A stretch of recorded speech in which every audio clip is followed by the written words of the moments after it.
Okay, good evening, everybody. I make that 7:31, so I think we'll make a start. I should say, welcome Dormouse Detectives, if that's not too cheesy. Thank you all so much for registering to take part and for joining the call this evening and giving up your Tuesday evening. We've got nearly 50 people on the call, which is brilliant. I think we had over 80 registered to take part, so some people will be watching the recording. So I should introduce myself. My name's Charlie Bell. I think you'll have received various emails from me over the past few days. So I work for the National Trust on a project called Stepping Stones, which I'll tell you more about in just a minute. So I'll be leading the meeting this evening together with Amber from Shropshire Dormouse Group and Sam from Shropshire Dormouse Group as well. So we'll be doing different parts of the meeting tonight. The meeting is being recorded, as I think most of you know. That's so that anyone who can't make the meeting tonight can catch up later on. I'll circulate a link over the next day or so with a link to the recording. So if anybody wants to check back over any of the bits and re-watch them tonight, then you're very welcome to do that as well. If anyone's not happy on appearing on that recording, the simplest thing to do is just turn your video off, and then your face won't be on there. It probably won't be on there anyway. I think the recording mainly records the person who's speaking, but if you're bothered about that, then just turn your video off and you definitely won't be on the recording. You might have noticed that you're all muted.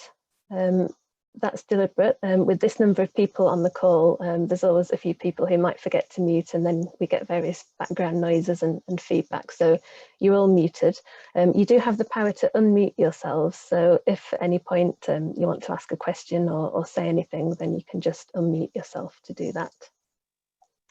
For those of you who are familiar with Zoom, you might have noticed that I've also disabled the chat function. I think with so many people on a call, the chat function can get quite distracting, messages pinging up all the time. So that's disabled for this meeting tonight. In terms of asking questions, I really want to keep us to time and not take up any more of your evening than we need to. So if we have time at the end of each individual section for questions, the best way you can do that is by raising your hand. And if you haven't used that function before on Zoom, hopefully you can all see a button called Participants at the bottom of your screen. If you click that and then find your own name, you should have an option in there to raise a hand, and that will let me know that you want to ask a question.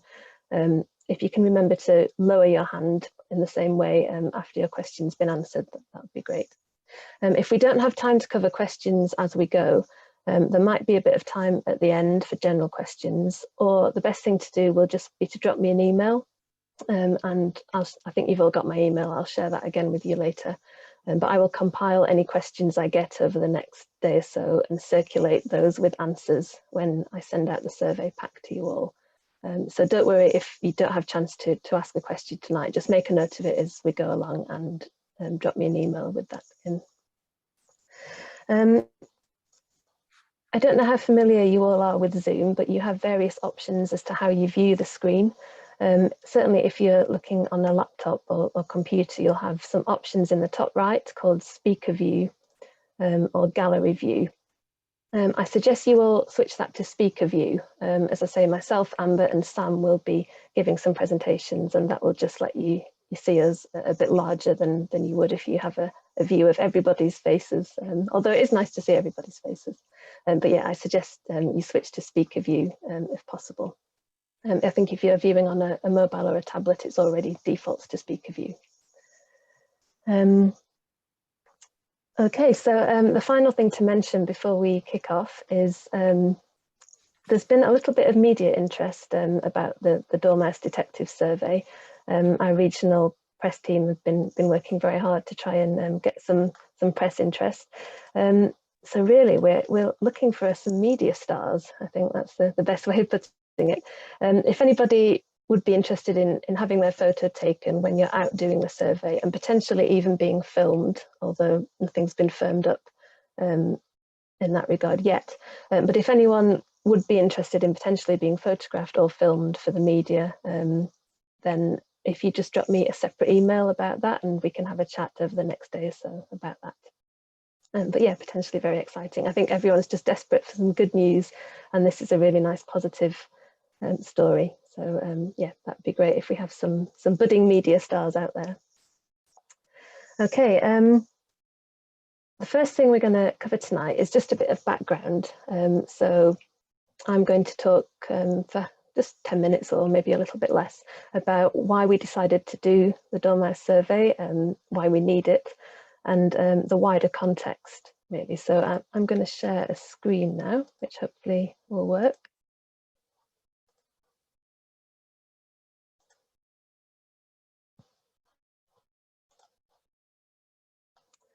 Can you all see that? Someone give me a nod. You all nod if you can see that. Brilliant. I can see a few nods up there. Okay, so as I mentioned, I work on a project called Stepping Stones, and it's a Stepping Stones project together with the Shropshire Dormouse Group, who are organising the Dormouse Detectives survey. So yeah, I should say the National Trust are leading Stepping Stones, but it is a partnership project together with various different organisations such as Natural England, Shropshire Wildlife Trust, the AOMB, and various other organisations and community groups as well, including the Shropshire Dormouse Group. And this is the area in South Shropshire, which the project area covers. It's a bit of a funny shape, but if you kind of imagine a diamond shape with Pontesbury at the top, down to Church Stretton in the east, Bishop's Castle roughly in the southwest, and then we've got sort of Minsterley and Corndon Hill is just outside the official project area. So I'm sure we'll talk about this a little bit later when we talk about selecting sites, but really it's this area that we're really keen for you to focus on when you're doing your Dormouse survey. And again, I can share this map with people so you can refer back to it over the next few days when you're planning where to go. So within the project area, we've got two really important large areas for nature. So we've got the Longmynd, which I'm sure most of you are very familiar with, managed by the National Trust. And then at the other side of the project area, we've got the Stones National Nature Reserve, which is managed by Natural England. And the overall aim of the Stepping Stones project is to try and link these two areas ecologically. So over the years, for reasons I'll come into in a minute, these areas have got cut off and isolated ecologically. They're sort of existing as islands rather than as one linked landscape for wildlife. So the aim of the Stepping Stones project is to think about this whole project area and link it together for nature, so you don't have isolated nature reserves with nothing linking them. And I'll touch on that again in a minute. So what's the problem? I'm sure many of you walk in this part of Shropshire or visit it and think it's a lovely, beautiful, unspoilt landscape. And of course it is lovely and beautiful, but over the past decades, there's been significant landscape change within the area, changing farming practices, changing ways of managing land. And this has led to loss of wildlife habitat and, really importantly, habitat connectivity. So ecologists use that phrase a lot, but it's really those linking features such as hedgerows, streams, road verges have all really been lost. So what habitat remains ends up being isolated, as I've said, and the whole landscape just ends up being very unfriendly to wildlife. And unfortunately, many of the species that are quite characteristic of the area are declining, and in some cases have become extinct in Shropshire and in the project area. So it's a bit of a gloomy picture when you look at species losses and overall population trends of key species in the project area. But it's not without hope, of course, and Stepping Stones is one of the initiatives in the area that's trying to address this loss. So that, as I've mentioned, the overall aim of the project is to connect up habitats by strengthening and creating these stepping stones, so patches of habitat, and corridors as linking features between the Longmynd, Stretton Hills in the east, right over to the Stones in the west. So what's the solution to these problems? There's a bit of a mantra in conservation, which is more, bigger, better, and joined. So what that means is more suitable areas of wildlife habitat. So we want to create brand new areas where they didn't previously exist. Make those existing areas larger so they can support larger populations of wildlife. Make existing areas better quality, so that tends to mean better managed or managed in a more wildlife friendly way, and join them up, as I've already talked about. So in practice, that's thinking about things like meadows, wildflower-rich grassland, those traditional hay meadows that have been lost from much of the landscape, and linking them up with road verges, which, if they're managed correctly, can be these long, linear wildflower verges. Things like wetlands, linked together with rivers and streams and the corridors of habitat along them. And importantly for dormouse, broadleaf deciduous woodland. And of course, the linking feature for woodland is hedgerows. So first cute picture of dormouse for the evening. Why dormouse then? Why have we decided to focus on these for our survey? Well, they are a flagship species for stepping stones. They are incredibly cute. They're very engaging. You know, people tend to see a picture and just melt, which is brilliant.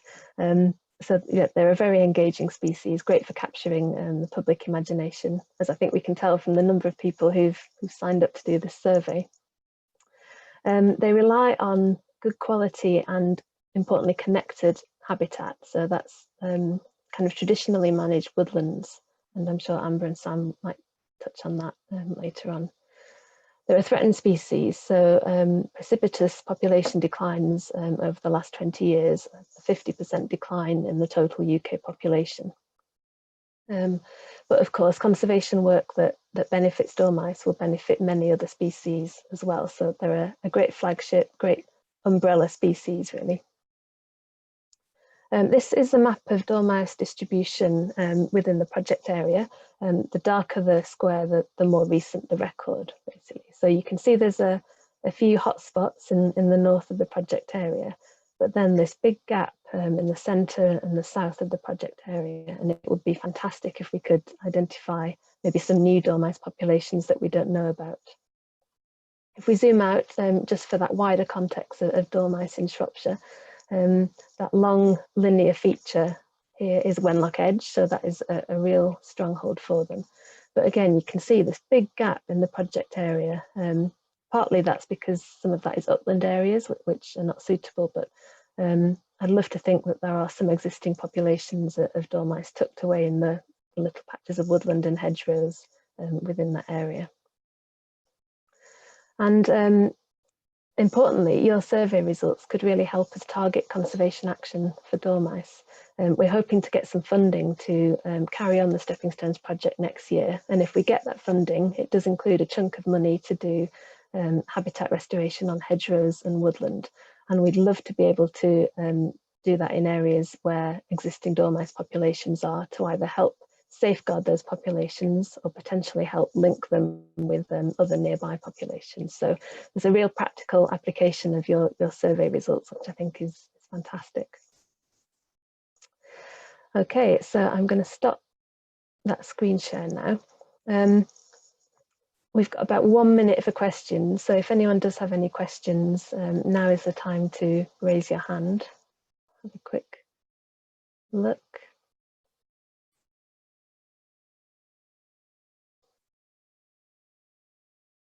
Okay, as far as I can tell, no one's raised their hand. So I think we'll move on to the next section. So I'm going to hand over to Amber now from Shropshire Dormouse Group, who's going to go over the really important stuff. So how to do the survey and how to choose your site. So over to you, Amber. Thank you, Charlie. Hopefully you can hear me okay? We can. Brilliant. Okay, I'm just going to try and launch my screen. There we go.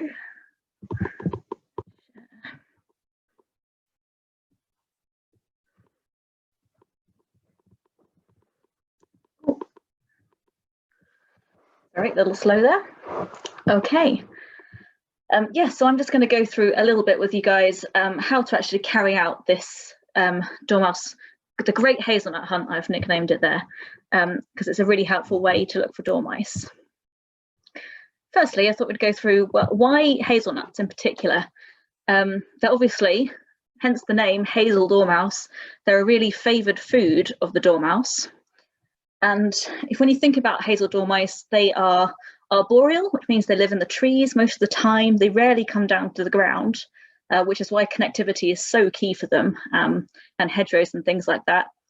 And they're also nocturnal, so they tend to come out at night. So it's actually very difficult and very unlikely that we are just going to stumble across a dormouse in the day. I mean, you do hear stories of it happening.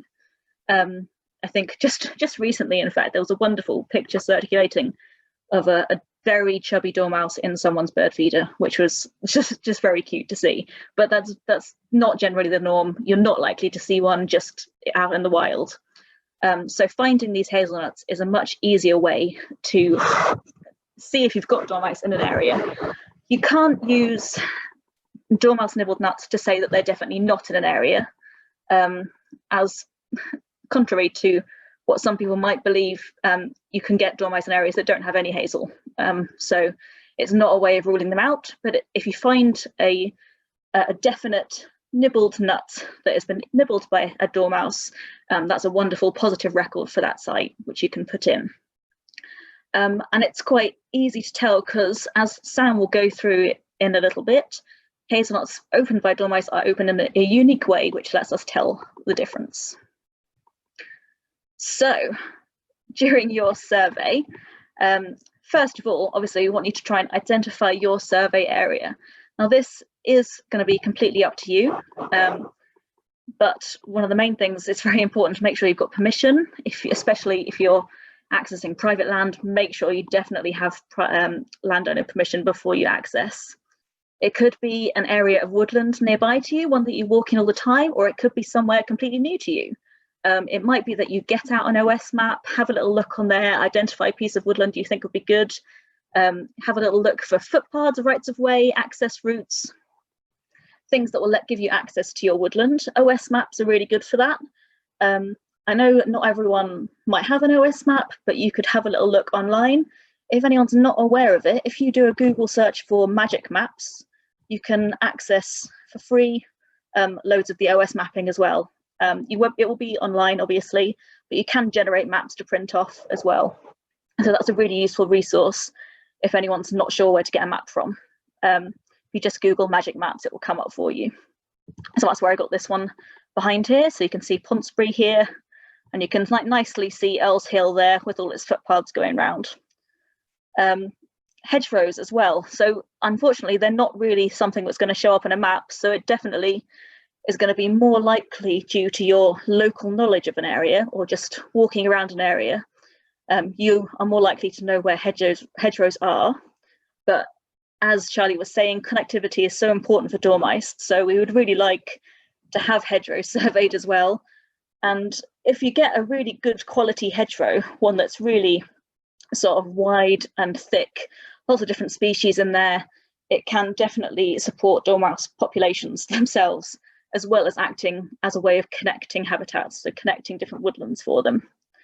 So obviously, any site that you choose for your nut hunt is going to have hazel present. Unfortunately, this method will only work with hazel, and it needs to be hazel that's fruiting, so you need some decent quality sized hazels as well. So some equipment you might want to think about taking with you. A hand lens can be really helpful, or a magnifying glass. It can help you get really close in to have a little look at the hole on the nut. But you might want to just collect your nuts and take them home to identify there. So it's not 100% necessary. A camera, you might want to take some pictures of the nuts you find, or your phone, something like that. And a map, like I've said. You might want to take a tree ID guide if you're not 100% sure on what a hazel looks like. I'm going to go through how to identify hazel, although I'm sure most of you already know. But if you're not sure, and it can also be another fun thing to do on your trip, identify some of the other trees in your woodland. Might be quite nice if you can spot some of the other key species that are crucial to dormice as well, actually. We tend to quote bramble as well. They really like bramble, and honeysuckle, which is what they use to build their nests. So they create a woven structure from the honeysuckle. So if you see those two things in your woodland as well, got a good chance knowing you've got all the things that dormice need. I've also put on here some containers as well, something to put the nuts in that you collect. And I've thinking about this, it'd be a really good idea if you had a pen or a label of some kind to put on your container so that you know where you got them from. And you could put down sort of the time, the location, a grid reference, for example, on where you collected those nuts from, so it's easy for you to remember when you get back. So, identifying hazel. I'm sure most of you will know what a hazel looks like, but just in case, it's quite often used as a coppice tree, which means it's cut off down at ground level and it shoots back up really fast, and means it has these multiple stems, which you can see in this picture here. So you'll quite often see it with lots and lots of stems. Sometimes they've not been coppiced for quite a long time, so you might see some really big versions of this, but you'll still see that same sort of thing. They've got these really nice big round leaves, but they've got a definite point at the tip. And other times of year, obviously at this time of the year, you're not likely to see them, but they have catkins as well. And sometimes you can see the nuts on the tree, but you're more likely to see them on the ground already sort of chewed at this time. So I've just got a few key features there. So lots of stems. The leaves are actually toothed around the edge, and they're slightly hairy if you touch them, and they should have a little pointed tip. But a really good way to check is actually look for the hazelnuts themselves. Scrabble around in the leaf litter underneath, because that's what you're going to be doing anyway. So to actually conduct your survey, the People's Trust for Endangered Species, who have sort of set down some nice guidance for this, as well as Natural England, suggest that you either, for each tree or each group of trees that you've chosen, search underneath for 20 minutes, and you collect as many mouse or vole nibbled nuts. So we're trying to exclude ones that have been nibbled by opened by birds or squirrels. Sam will talk a bit more about how to tell the difference. So you want as many sort of round hold nuts with teeth marks in as possible from under each tree or group of trees that you can collect in 20 minutes. And it would be really great if you could do more than one section on your site. So you're not just looking at one little bit of woodland. Or the alternative is to keep collecting until you've collected 100 hazelnuts that have been nibbled by small mammals. So it's whichever method you think you prefer, really. But it can be quite tricky on some sites to find 100 hazelnuts. So you might find it better to go for the 20 minutes under each tree. Otherwise, you might be searching for a very, very long time. Or some sites might be laden with hazelnuts and you might find 100 really easily. It can vary a lot. So try not to be disheartened. Just choose the method that works best for you. A few things just to try and remember. In order for us to actually make a useful record from your finds, we really do have to have a location for any dormice nuts you find. So grid references are ideal for this. This is why I've suggested you take a map or your phone. If you know how to take a grid reference from a map, then that's great, do that. If not, you can download really quick apps these days, which are fairly accurate, and you just pull it up on your phone and it will give you a good reference for where you are. Sometimes in woodlands it's not as accurate, but it should be good enough for us to submit a record. I'd really like to remind anyone that if they are unsure about anything that you find, do just ask us for help. We are here to help. We'd be really happy. We're really glad to have people willing to go out and look at sites for us. So yeah, please, if in any doubt, do just help us. Ask for help. Sites can be very different, as I said, and if you don't find any nibbled nuts, it doesn't necessarily mean that there are no dormice on that site. As I said, you really can't use them to disqualify dormice from a site. They could still be there, we're just not finding them, which is quite sometimes the case. So once you've collected your hazelnuts in your containers, you can take them home to try and sort through them and identify them. This is when you might find your hand lens is very useful because it can help you get in really close to look at the teeth marks. Again, if you're not sure, please take photos. Make sure that they're in focus as much as possible on those teeth marks or around the rim of the hole opening. And you can send them to us and we will give you a hand in identifying them. It's worth mentioning that sometimes it is very difficult. So it might be that we might look at it too and think, actually, we don't know. And if you can't tell for sure if it's a dormouse or not, we can't submit the record. So we have to be pretty certain. There's also, there's lots of guides online to help you work out. You might want to, it might be quite a fun game to try and sort out the other mammals you've got as well, because you can put in records for those as well. Any records are good records. So once you've sorted out all the nuts you've got, it's time to submit your findings. So key things to remember are where you found them, what you found, and where. So where, what, and when. So I'm sure Charlie is going to tell you how to submit those records in more detail in a bit. But I'd just like to say, outside of these 2 weeks, obviously we're really happy that these 2 weeks are going to have hopefully lots of records coming in. But if you're out at any other time, we would be glad to receive any records or help you do some nut ID. You can send pictures to us or records to shropshiredormouse@gmail.com. And we'll do our best to help. And definitely it might just be a case that you're out in a walk in a woodland and spot one lying on the path, which can occasionally happen, believe it or not. So yeah, we really would like to encourage people to have a look when they're out and about, even outside of this 2 weeks that we're doing this specific project. I think that is everything that I needed to say. I think I've got like a couple of minutes for questions. I'm just going to stop this. Yeah, great. Thanks, Amber. So again, if anyone has a question for Amber on the survey method, so on something she's talked about already, then please raise your hand now.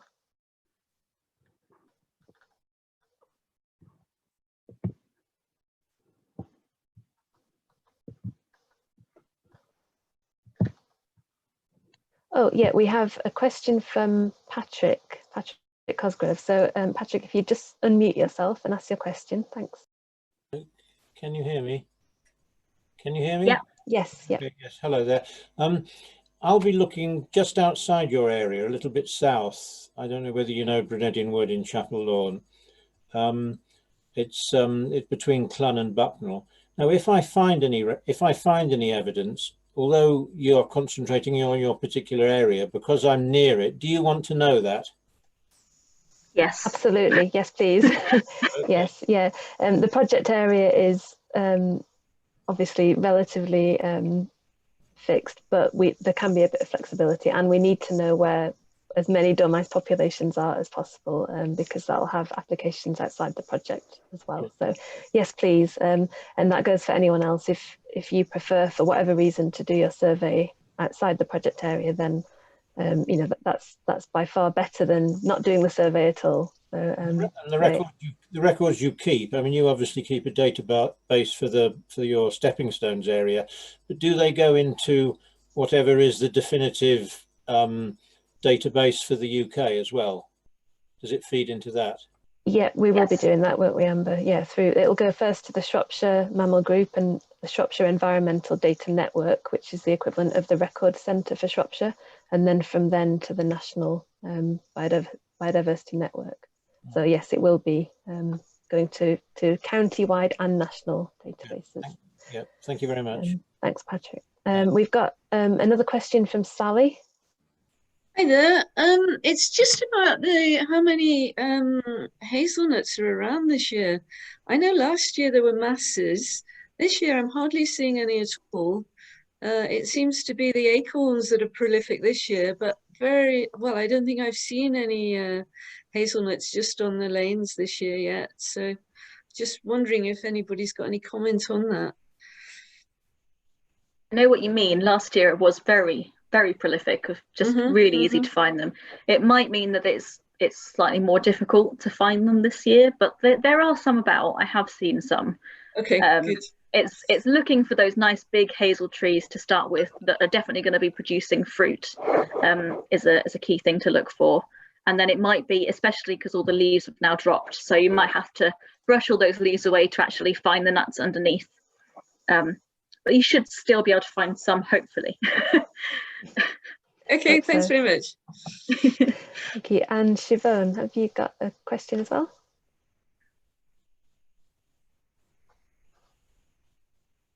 Siobhan, you're muted if you're speaking.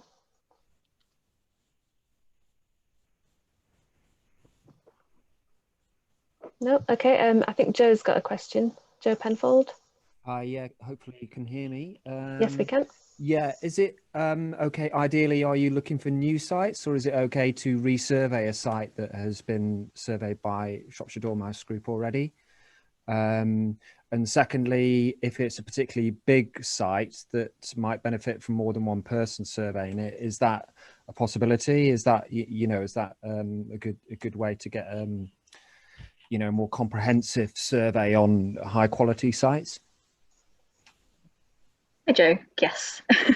Yes. Okay. I would say, although would be really nice to find some new sites, I don't want to discourage people from going out and looking at sites. So if we already know dormice are there or have previous records, sometimes it might be that we've not found evidence of dormice recently. I can say as an example, Pole's coppice in Ponsbury, we know there have been dormice there in the past, but they've not turned up in our boxes. So to have a positive record from that site would be a really useful thing. So if anyone wanted to go and survey around that area, for example, and managed to find a dormouse nibbled nut, we would know that they are there and they're just not using our boxes for some reason. Or we could maybe say, or perhaps they've not been using this site currently. It's really difficult to tell, but yeah, definitely some sites are going to be much bigger than others, obviously. So in that case, it probably would be useful to have more than one person go out and survey different sections of the woodland. Obviously, needs to be sections with hazel present, but a lot of the time you'll have different patches of hazel within a woodland, or more hazel along the outer edge. It's quite often the case. Great, thanks, Amber. Okay, so we're going to move on to Sam now, and Sam's going to cover identifying what has made the teeth marks in hazelnuts. Over to you, Sam. Thank you. Okay, just share my screen. Hopefully this works. Okay. Hopefully everyone can see my screen now. Can I just see a couple of nods just to make sure? Cool, thank you. Okay, so I just wanted to start with what nuts you might find in terms of what's eaten them. So Amber's kind of mentioned this a little bit. What animals might have eaten the hazelnuts that you might be finding. So start with the dormouse. Obviously this is the one that we're looking for. We would like to find hazelnuts that have been opened by dormice. But you might also find nuts that have been opened by mice. So wood mice and yellow-necked mice, we have both species in Shropshire. You might find nuts that have been opened by bank voles as well. So I say bank vole, field voles and water voles won't eat hazelnuts. So if we find a vole nut, it will be specifically bank vole. You might also find nuts that have been opened by shrews. So shrews are actually insectivores. They're not after the hazelnut, but they will be after little grubs that have been in there eating the hazelnut first. So you might find hazelnuts that have been opened by shrews. And then you might also find, more commonly, nuts that have been opened by squirrels and also birds as well. So there are lots of different bird species that will open hazelnuts. So I'm not going to go in depth on the different bird species that will open hazelnuts, but there are some lovely little books which you can use to tell you how different birds like woodpeckers and nuthatches open hazelnuts if you're interested in doing that while you're carrying out your survey as well. So to go into identification, the most common nut that you will find will be a cracked nut, and these will be squirrel or bird that have opened these. So there's some key features up on the slide there. So there's no teeth marks specifically. There's no sort of little nibbly teeth marks. There's these sort of sheared edges or cracked edges. So that's a key feature of those. They can be quite jagged as well. So because they're cracked or pecked at, you can get these sort of really sharp pointed edges. They're not neat little round circles, you know, little bits jutting out. So they can be really quite sort of jagged and pointy.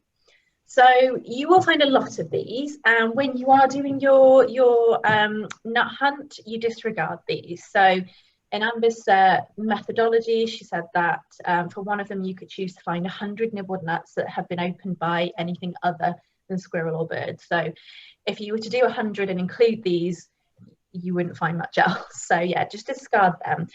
They can be a bit difficult to tell sometimes. So if you're unsure, I'll go into in a minute what you can do if you're unsure whether it is a squirrel or bird, or it might be something more exciting.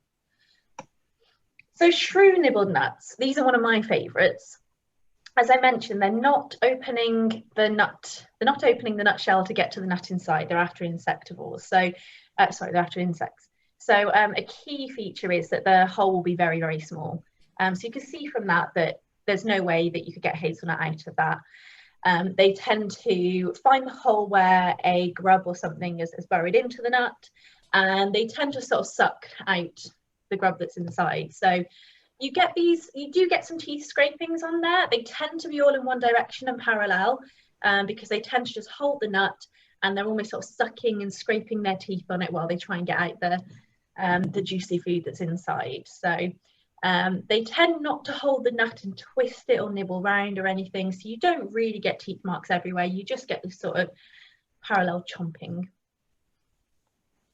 Now the next two, nuts that have been opened by mice and voles are quite hard to tell apart.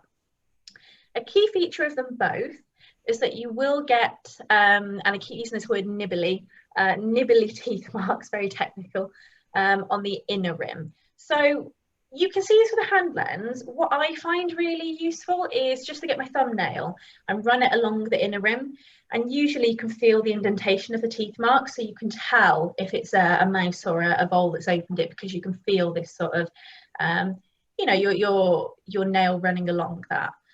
But a hand lens will help you with that as well. And these teeth marks, they go into the nut, sort of inwards. What's the word I'm looking for? They don't go around the nut, they all go sort of into the nut. And it'll be easier to compare this to dormice when I show you in a second.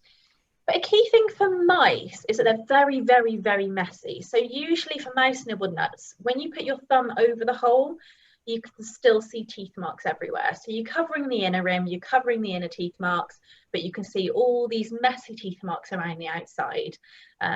So yeah, mice are messy. And on the other hand, with bank vole, again, you'll get these teeth marks on the inner rim. But if you put your thumb over the hole, generally speaking, it'll be quite clean on the outside. So on the nut on the lower right, you can kind of see there are some little teeth marks there that are visible, but it's not really as messy. So if I just go back to the mouse one, you see the difference there. There's a lot of mess on that nut there. But it can be quite hard to tell sometimes. You know, sometimes you get a bank vole one that's a little bit messy. Sometimes you get a mouse one that isn't so messy. So they are the hardest, really. They're quite a nice one though, because if you can ID the nut to be a bank vole, like I said, you can make a species record from that, because there aren't any other voles that will open hazelnuts, so you can make a bank vole record. Whereas with mice, you can't tell whether it's a wood mouse or a yellow-necked mouse. So you could record Apodemus, which is the genus, but you couldn't record the species from a mouse nut. Okay, but the one we're interested in, and hopefully from that picture you can already see that it's very, very different, hopefully. If you can see the inner rim on this nut, it looks very smooth. There's no sort of nibbly teeth marks going inside. And if you were to run your thumbnail along that inner rim, you wouldn't feel those bumps. You wouldn't feel lots and lots of bumps.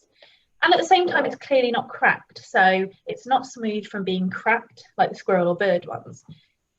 But with this one, a hand lens is very, very useful, because if you look really closely, you can see that there are actually teeth marks that scrape the inner rim. So they go around the circle.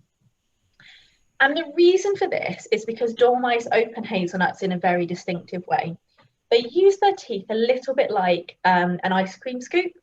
So they'll hold the nut and they'll, I don't know whether it's top or bottom teeth, but they'll hold the nut with one set of teeth while using the other set to scrape, and they'll twist the nut and keep twisting until they've scraped open a hole that's big enough to get the nut through.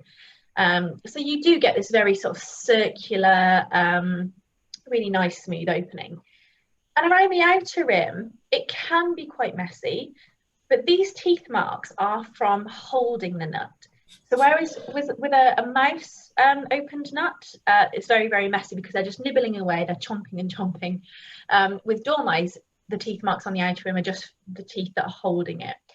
So they tend to leave a gap sometimes between the outer tooth marks and that inner rim, which you can see on some parts of this nut. If you look at the uppermost part of the rim, there's a little bit of a gap between the teeth marks and the rim. So that can be quite distinctive. And a lot of dormice nuts, you'll find that the teeth marks around the outer edge don't touch the inner rim at all.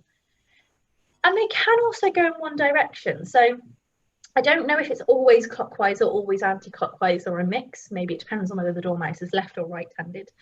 But the tooth marks on the outer rim will always go in one direction as well. So it'll be from them twisting. They're twisting and twisting, and you get these tooth marks that clearly sort of slant a little bit and go around the outside.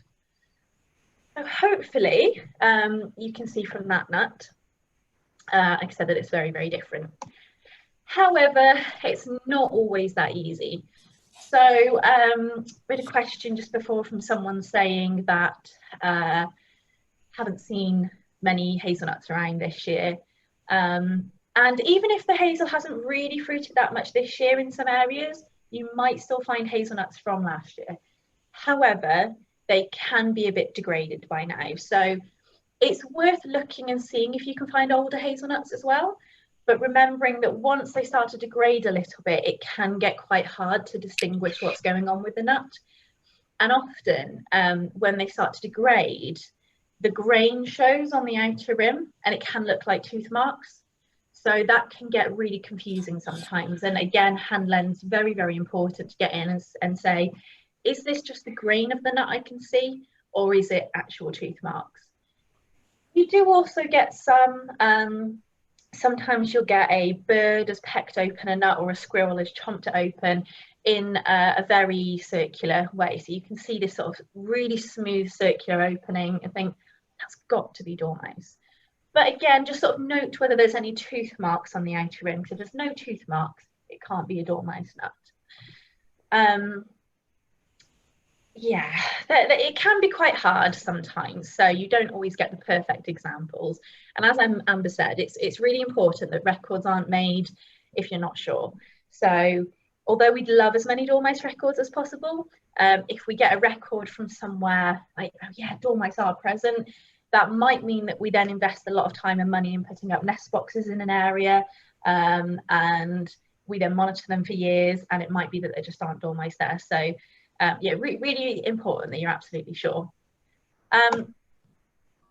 Before I talk about how you might seek help to feel more confident in your identification, just want to mention a few other things that you might find. So sometimes you can find other stones and pips and things. So I think these might be cherry or something. And if they're particularly hard, they might be opened in the same way as a hazelnut might be. So sometimes you can identify the same as I've just described, the hazelnuts from other sort of stones and things. But it can be really difficult. So I would say if you do find these, have a go, but don't worry if you can't figure out what's eating them, because they're much smaller and it's not the same material. So, but we're keeping a lookout for them anyway. I did a nest box survey in Cheshire one year where they'd done a reintroduction and they'd never found dormice in the boxes again, unfortunately. However, we did find a load of little stones in one box that had been opened by dormice, so it was really nice to know that they were still about even if they weren't in the boxes. So you might find them. Something else that you might find, so The Dormouse Group, we find dormouse nests in nest boxes. So we put up nest boxes specifically to monitor them and to find their nests. You might find natural dormouse nests. I've never seen a natural dormouse nest. If you do, I'm going to be very, very jealous.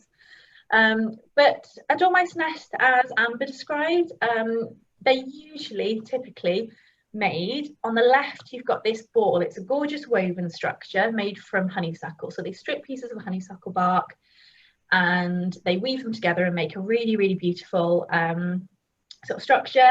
And then typically they insulate them with green leaves. You can see on the right. And when I say green leaves, that means they come off the tree. So they don't take them off the floor. They don't use dead leaves. They use fresh leaves off the tree. Now, obviously at this time of year, dormice are going into hibernation, so their nests are a bit old. So you might well see a nest and the leaves look a bit older. But you might see them in bramble, you might spot them in honeysuckle, you might spot them in cavities and trees. You might see them on a number of places. So do keep an eye out for these as well, because if you spot a natural nest, that would be amazing.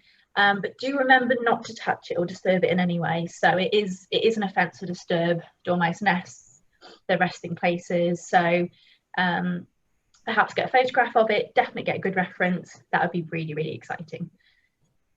And something else you might find, you are going to be searching through leaf litter, and dormice are known to hibernate in leaf litter. So you might well find a hibernating dormouse. If you do, it's really, really important that you cover the dormice back over and you stay away from that area. So once disturbed, they can start to wake up. However, hopefully, if you've just sort of rummaged over, you know, in some leaf litter and uncovered them, quickly cover them back over, hopefully they won't have been disturbed enough to wake up out of hibernation. If, however, accidents happen, you know, you find that you'd trod on a dormouse tail or something, and you know, if there was an injury and it needed help, do get in touch.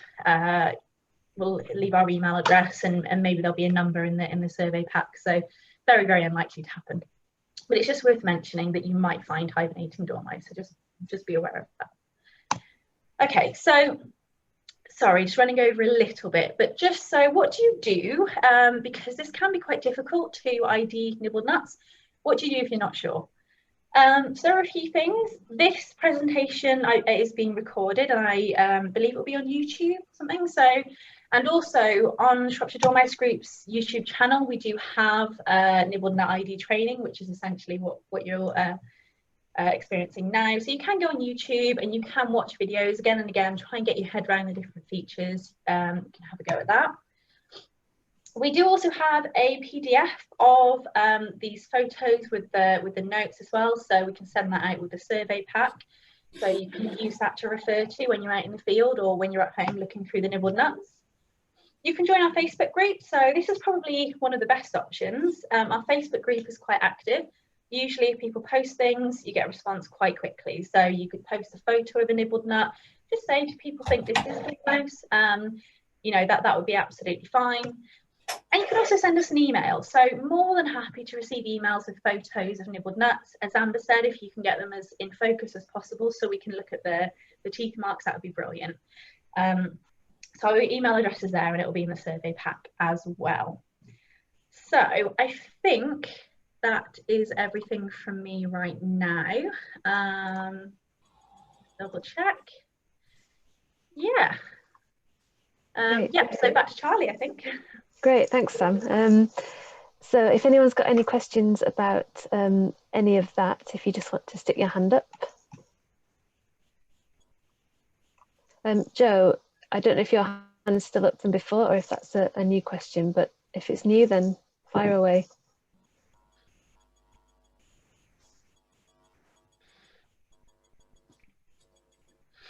Nope. And Siobhan, again, I don't know if your hand was still up from before, but if you'd like to ask a question. Can you hear me now? Yes, we can. Oh, right, okay, yeah, sorry, it was left from before, but my question was, or I realised now you were going to be sending a pack out with it. There's a 2-week time frame that we've got to do the survey in, you said. When is that 2 week? Do we know that already? What the time frame is? Yeah, so that starts from this Saturday, so the 28th, and right. it will run for 2 weeks. Right. I mean, the reason for putting that time frame on it is just so we, well, partly so that everyone is doing it roughly the same time, because I think there's a bit of a nice community feel to everyone going out at roughly the same time, but also just so that we've got all the information and the data so that we can start planning the actual conservation work, and that data can feed into it. So if we didn't have a sort of end date, and it was do it any time, obviously surveys would be trickling in over weeks and months, and it's just nice to get all the data. Having said that, I'm sure Amber and Sam will agree that if you, for whatever reason, can't do it within those 2 weeks and you want to go out at any other time and do that survey, then by all means do that, ongoing into the future as well. So although we're having this really intensive fortnight where we're encouraging people to do the survey, if you want to do it beyond that time, then that's better than not doing it at all, definitely. Right, okay, thanks. Thank you. Okay. Penny, have you got a question? Hi, yeah, just very quick, can you hear me? Yes, we can. Yeah, just very quickly. The presentation, which was lovely, it showed pictures of opened boxes. Now, can you just reiterate what is the advice, as if somebody inadvertently stumbles across a dormouse box? Yeah, thank you, Penny. Good Yeah, point. yeah, they shouldn't be going anywhere near boxes unless they have a license to do so. Is that? Yeah, exactly that. Yeah, so it might well be that because we are monitoring a few sites within the project area, so it might well be that your survey site that you choose does end up you do end up seeing nest boxes. Please do not touch them. As Penny said, rightly so, you do need a license to check nest boxes. So yeah, please, and as with any nest boxes or anything that you see on any site, just it's always good practice not to disturb them, because there's a reason they're there.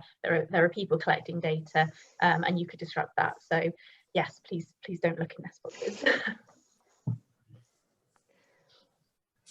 Great, thanks, Penny. I think just time for one more question from Rebecca.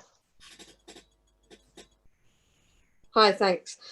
Just a quick one, actually, following on about the nest boxes and wondering whether that's something, is it useful to have more of them? Would you be interested in donations of nest boxes if they were sort of suitably made and appropriate?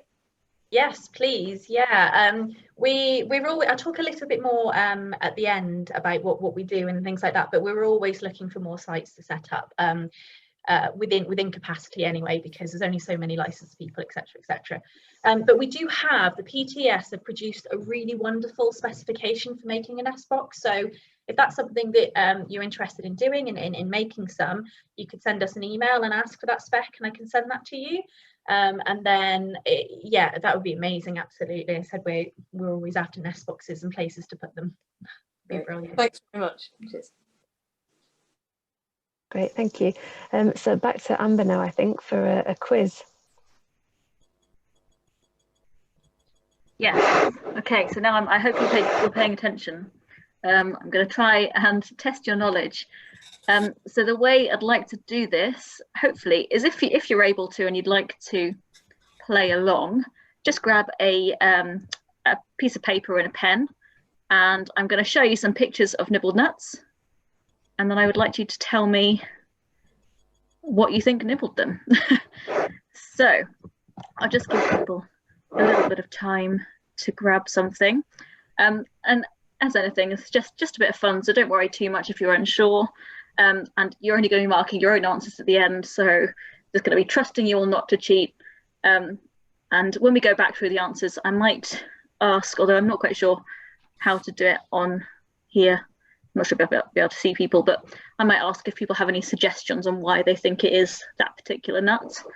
I could try the raise hand issue action, but we'll see if I can actually see them or not. So we'll move on to the first one. So here is number 1.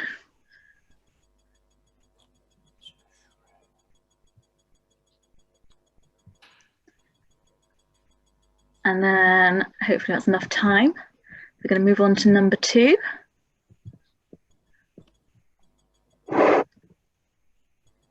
So remember to look in really close at those teeth marks and any other features around the outside that might help you.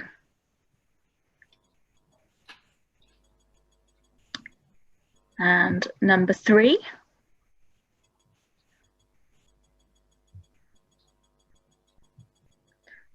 Think about the direction of the teeth marks as well. And number 4.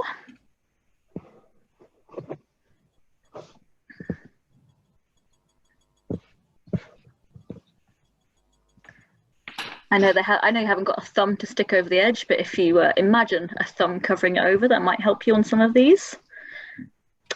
Number 5.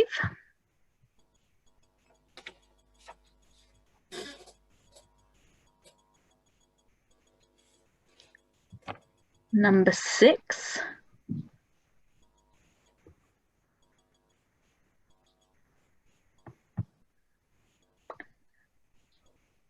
Number 7.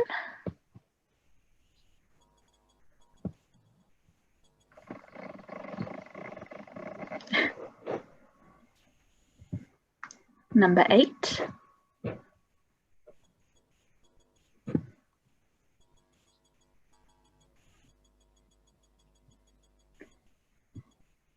Number 9.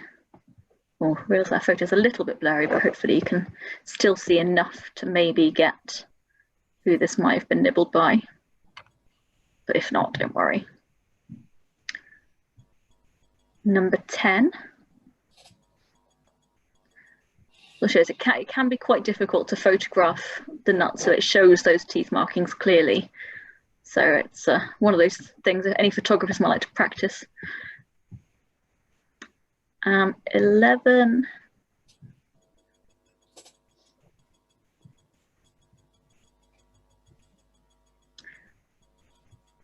And 12. I think that's the last one. So hopefully you've all had a chance to write down your answers, what you think they might be. So now we're going to go back through. Hopefully we're going to start back at number 1.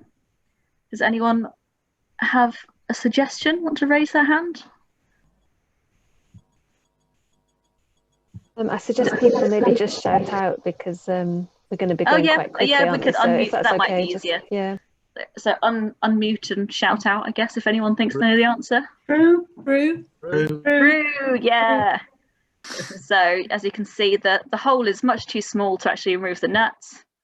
We've got teeth marks in that same sort of parallel direction as a shrew.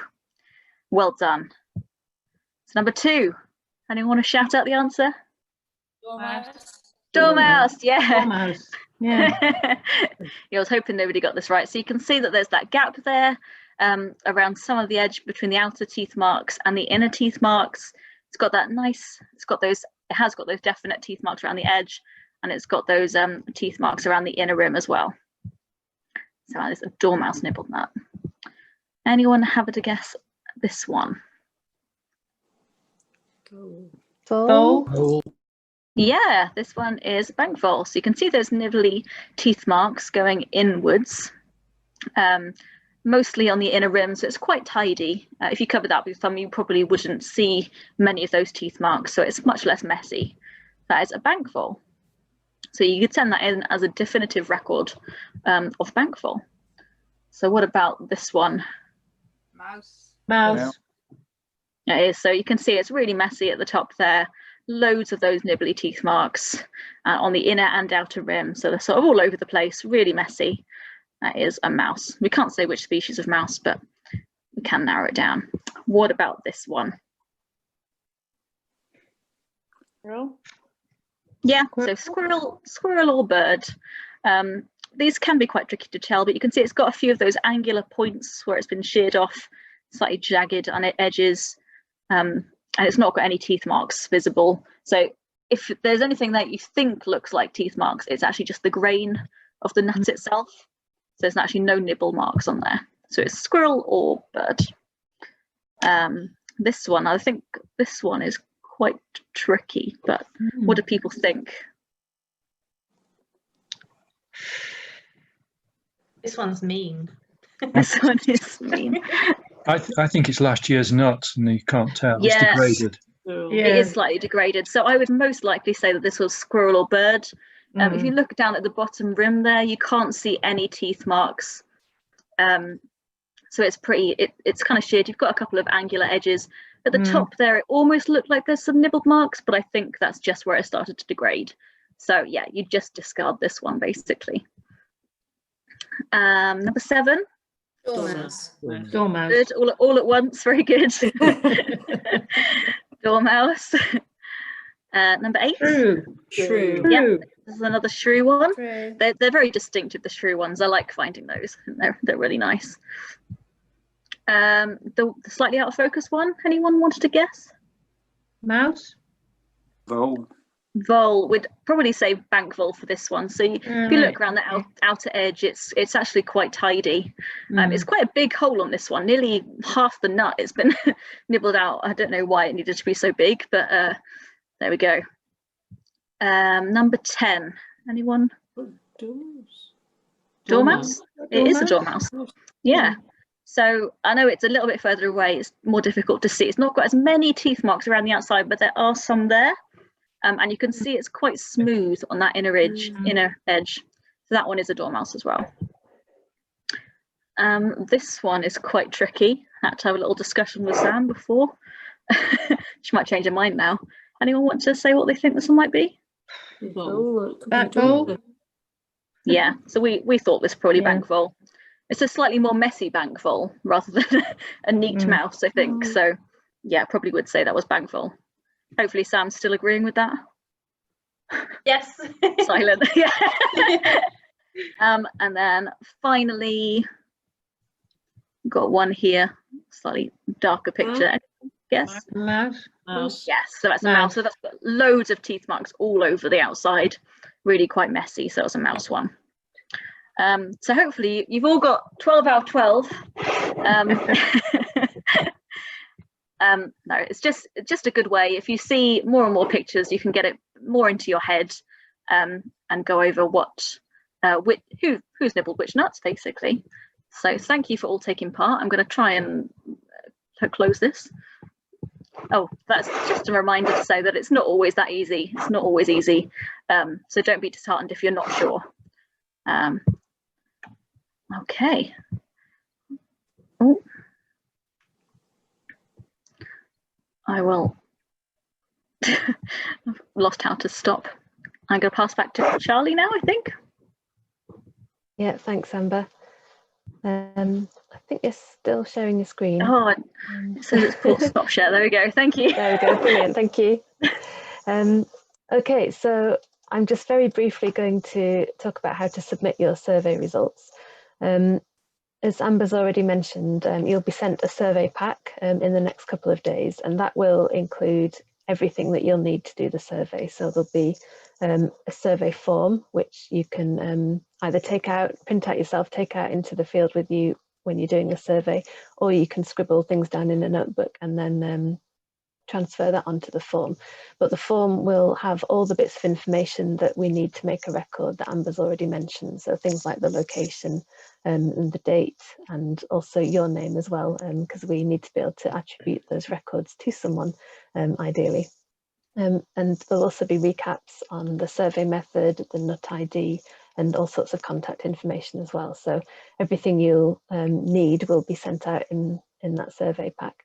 So the best way to send in your survey results will be to fill in the survey form that I just mentioned, and you can do that electronically and email that to me, or if you want to, you can print it out, fill it out in the field and either scan it and email it, or even post it. I don't mind, and details of how to do all those things will be in the survey pack in terms of email addresses and postal addresses. Just to make things simple, if you send all the results to me rather than off to either the record centre or to the Dormouse Group, just so that I can collate them all together and we know exactly which records have been generated by this particular survey, which would be a really nice thing to know.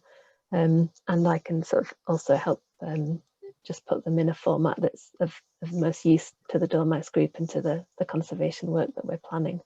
So yeah, basically have a look at the survey pack and just send your survey results to me. As easy as that. I think I've already mentioned how they'll be used, so in the interest of time, I won't cover that again.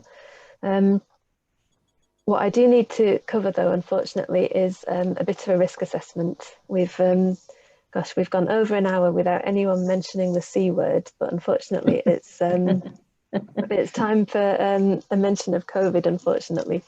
As I think some of you know, the original plan for this event was to concentrate it over a weekend, so the 28th and 29th of November, but obviously that's now falling within the lockdown period, so we decided to extend it to a fortnight.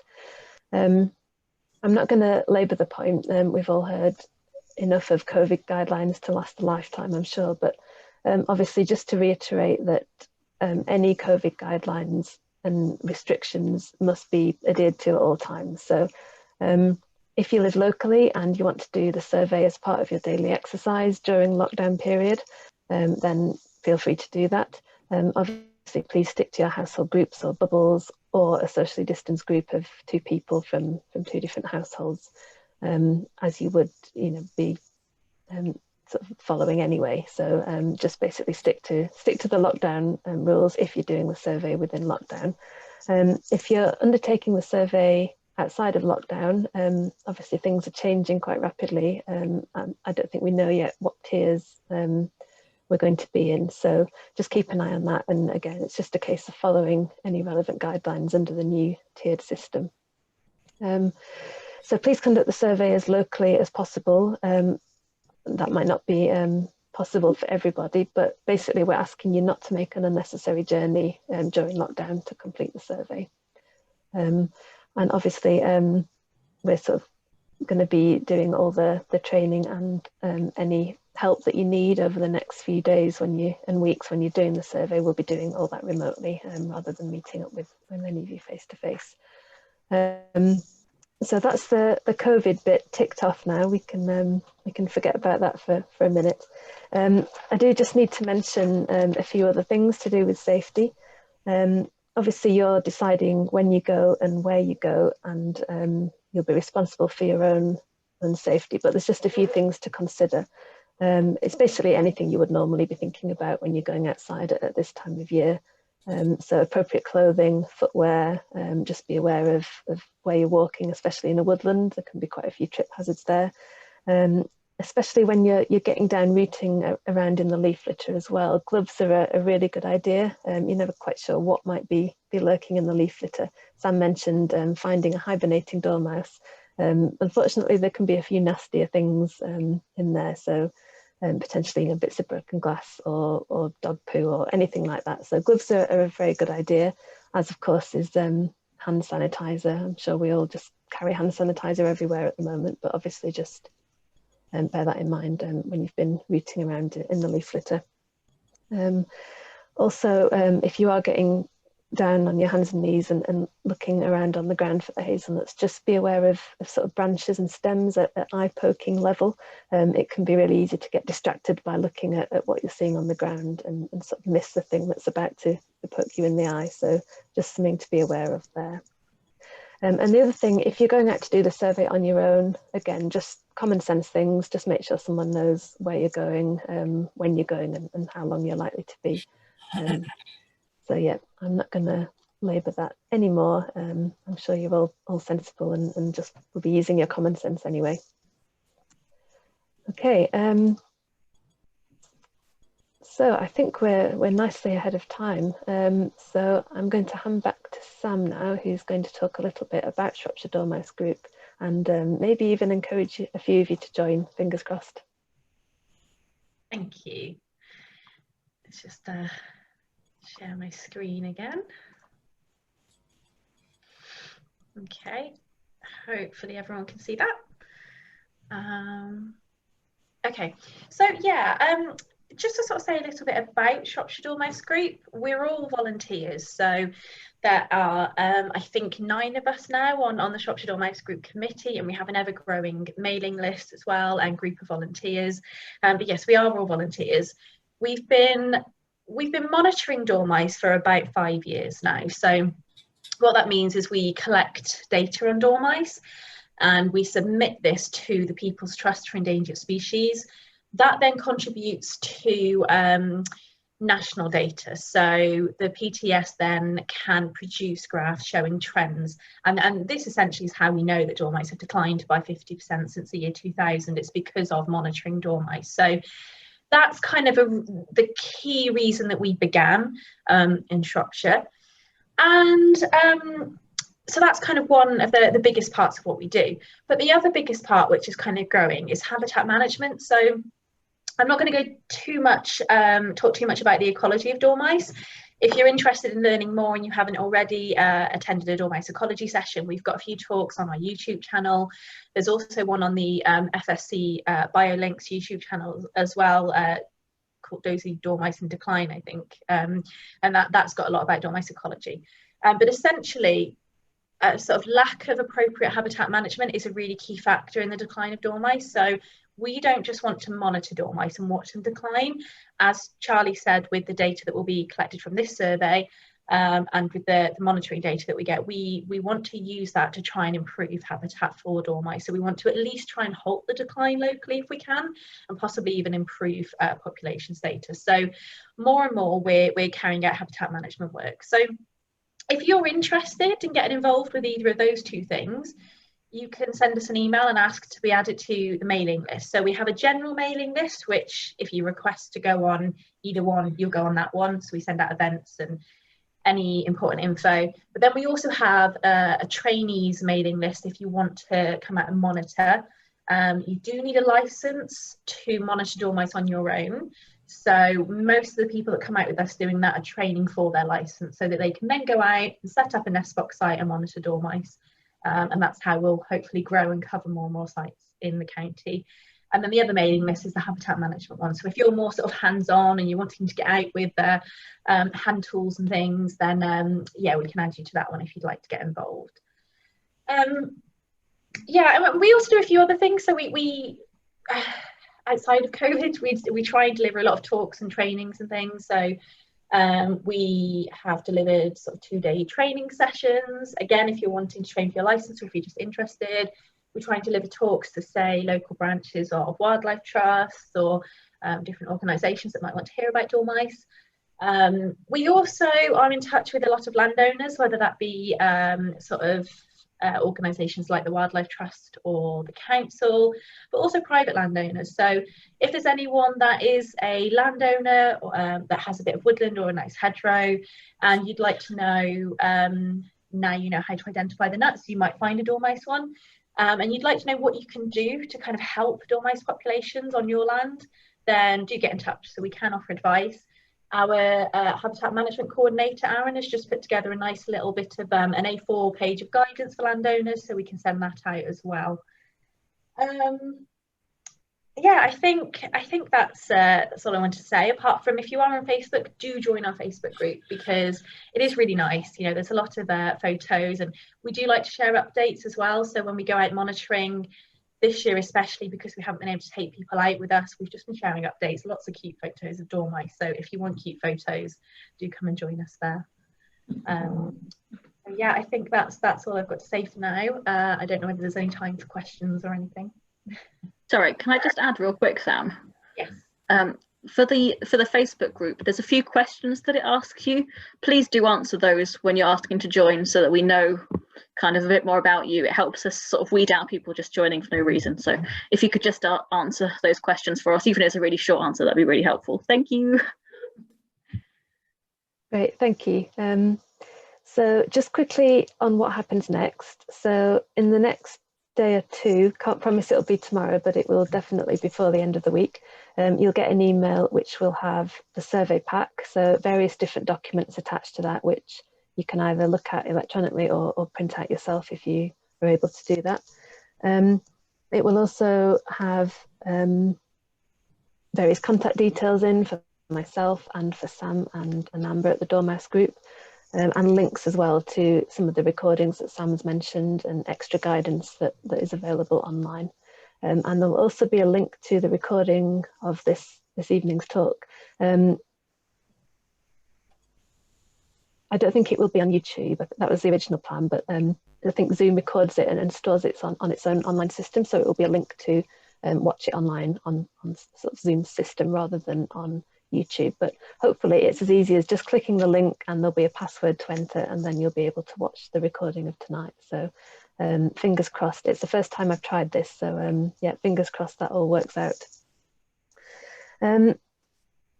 So I'm just going to quickly share my email address. I think you will all have that, but let me just share it. Oh, for some reason the sharing option's gone. Okay, I won't share my email, but yeah, I think you have it anyway. If not, you'll definitely have it once I've sent you that survey pack. So get in touch if you've got any questions that you think of after this evening's talk. That always happens to me. Once something's ended, I think of a million questions. So if you've got any questions, please email them to me. Also, as I mentioned at the beginning, if you might potentially be willing to be photographed or filmed doing the survey by the media, then again, let me know. And if anyone would like a site suggesting, if you're unfamiliar with the area and would like some suggestions as to a site to go to, then again, we can give you some suggestions. So if you don't have anywhere in mind and would just like a few pointers, then again, drop me an email and we'll help you with that. So we do have time for some questions. So if anyone's got a question about anything at all we've covered tonight, or anything dormouse related that we haven't covered tonight, then please stick your hand up. Oh, Mary. Hello, thank you. There's a question about nibbles on nuts. Do you ever find nuts that have been nibbled by more than one animal? Yes, yes, and it's very fun. I have a nut which unfortunately I haven't been able to get very good photographs of, but I have a nut that's been opened by a dormouse and a shrew. Right. So I don't know what the story is there. The dormouse hole actually is a similar size to a shrew one, so I think they must have realised there was no nut in there. So it's a little bit hard to tell because it is a small hole, but you can clearly see teeth mark around the outer edge. So yeah, you do, yeah, for sure. Yeah. Okay. Thank you. That can be fun. And one other question, which might also be for you, Sam. You talked about the decline, and obviously hazels historically were coppiced massively. Do you think that that decline is related to the decline in coppicing? I mean, it's certainly a factor. You know, there are really the key things that are responsible for the decline of dormice are kind of obviously lack of habitat and fragmentation. But for dormice as well, it is habitat management, lack of good, appropriate habitat management, which does include coppicing. You know, there was a time where people were coppicing hazel so much because, you know, we were using woodland products, and we don't do that anymore. So generally speaking, that habitat management only really occurs on sites where it's been decided that it's happening for wildlife. So yes, I mean, I wouldn't say it's not strictly just hazel. So dormice aren't entirely dependent on hazel. They eat a massive wide range of foods, but in autumn obviously they depend on really high calorie things like hazelnuts, blackberries and things to fatten up for hibernation. So I wouldn't say necessarily that yeah, that just to do with hazel is a big factor. They are known to exist in areas where there's absolutely no hazel for them to eat, even in sort of conifer woodlands and things. But yes, in general, a lack of habitat management definitely a factor. Because I was thinking that since coppiced hazel, because I'm thinking of the wood I'm going to go and survey, which is old coppice, you can see, but the hazels are now very spindly and because they're not coppiced. Yeah, so yeah. they don't have that density, which I would imagine would appeal to the dormice. Yeah, and it's to do with the amount of fruit that's produced as well. So you know, if you coppice hazel, get less sort of, fruit. Yeah, exactly. Yeah. So yeah, if you coppice more regularly, obviously more stems, and it's encouraged to kind of fruit more often and to produce more fruit. So yeah, if it's neglected, then yeah, it can mean that there's less food in the long run. So yeah. Thank you. Sure. Okay, Heather, have you got a question?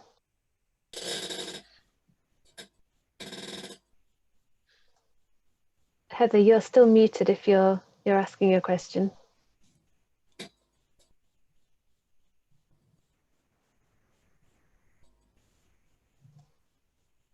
No, well, let's go to Patrick. Okay, I'm here now. Oh, okay, yeah, we can hear you, Heather. I just wondered if it'd be helpful if we sent in a grid reference of where we're intending to go, because so that you get a picture of where we're all going, rather than perhaps concentrating too many people in one spot. Yeah, I mean, if anyone would like to do that, that's fine. I think it would be good to spread the survey over the project area, but I also am really keen that people survey their local patch or a piece of woodland that they're familiar with and you know, visit regularly, because that's quite a nice thing to do and just adds that extra dimension to somewhere that you might know quite well already. But if anyone does want to, you know, double check the place that they're planning to survey, then that's fine. And just, you can email that to me and I'll have a chat with Sam and Amber about it.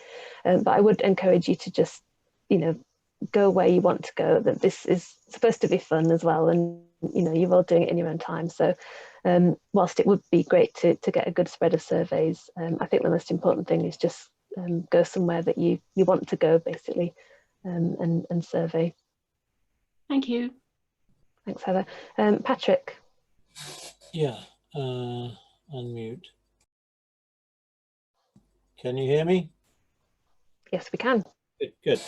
It's a question of habitat management and repopulation and the rate of repopulation. If, for example, as the result of all this work, you found a wood that was really heavily populated, then 1/4 of a mile away there was a wood that wasn't populated at all, and you persuaded a friendly farmer to let you plant hazel along a hedgerow. I mean, will dormouse sort of whiz down that hedgerow in a year or 3 years or 10 years? How long does it take to repopulate? I wonder if that's known. Yeah, that's a very good question. As far as I'm aware, the length of time that it would take to repopulate isn't known. What I can say is that juveniles disperse in autumn, so dormice will sort of have litters in the year. Then at this, well, a little bit earlier than this, dormice are sort of fattening up, and the juveniles disperse now, a bit earlier. So when I say disperse, they will travel along hedgerows to other sites. So, you know, it could take, depending on the distance between the sites, it could be within a year that there's populations in a woodland that otherwise didn't have dormice in. Obviously, if it's sort of planting up new woodland, then it probably would take time for that woodland to be producing enough food and to be dense enough to provide sort of nesting places and good connectivity within the woodland. So realistically, I suppose you're waiting for that woodland to grow up a little bit. I'm trying to think, I think the furthest, I'm trying to think of the furthest recorded that juveniles travelled. It might be something like 350 metres, which isn't far. Or I might be thinking of something else. Amber, I don't know whether you can contribute any more to that. I can't think of the figures to hand. I'm sure there might be some advice in a book somewhere, but I can't think of it off the top of my head. But certainly I think opening up that habitat, joining those habitats together is really important. And although it might take a few years for them to actually get there, but giving them the option to go there is a really, really good, I think, good thing. And they do generally, dormice live at low densities, so you don't get that huge, like really huge numbers within each woodland. So yeah, giving them more space to roam in is good. I mean, a really key thing is that if you, as Amber said, because they live in such low densities, if you haven't got good connectivity to other suitable woodland nearby, a woodland that is really good, that has a lot of dormice, can become a bit of a sink because the juveniles have got nowhere to go, and it will only support so many dormice. So yeah, it's why these links and sort of creating more and more good habitat is so important. And I really like Charlie's mantra that he said at the start of it. Was it more, bigger, better? I mean, all of that is what dormice need and what all wildlife needs. So yeah. So yeah, sorry, not a specific answer to your question, but yes, more trees, more connectivity. Great, thank you. Any other questions? I can't see any more hands raised, but feel free to just shout out if you just want to ask your question that way. No. Okay, well, thanks Sam and Amber, that was absolutely brilliant. Hopefully you all feel equipped now to get out and do your survey. And yeah, we're just so grateful for you all to sign up, for you all having signed up to do this. I think it's absolutely brilliant. As I said, we're close to 100 people who've registered to do the survey, including a class from one of the local schools in Pontesbury, which is really nice. They're all going to walk out together and do the survey there. So that's something that's really nice. So yeah, thank you all so much. As I said, one extra thing that I've just thought of, if you don't find dormice, please still send in the results of your survey. You know, as Amber said, the absence of evidence isn't the evidence of absence. Is that right? But yeah. But yeah, it's still really interesting, especially if you've got records of some of the other mammals, bank voles as well. And you know, it's useful to know where people have surveyed, and we want to know all the different places where people have had a search for dormice. So even if you don't find dormice, then please, yeah, still send in your results. Okay, so I think that's it. As I said, you'll be getting an email very soon, so you can rewatch this recording or you know, the training bits of it if you want to just refresh yourself about any of this. And as I think Sam and Amber has said, if you want any help on any of this, just get in touch. We're here to help you do this survey. So good luck, and I hope you all have fun doing it as well. And I hope the weather's kind to us all over the next couple of weeks. Yeah. All right. Take care, everybody, and I'll be in touch. Thank you, Charlie. Thank you, Amber. Thank you. Bye-bye. Thanks, everyone. Bye-bye.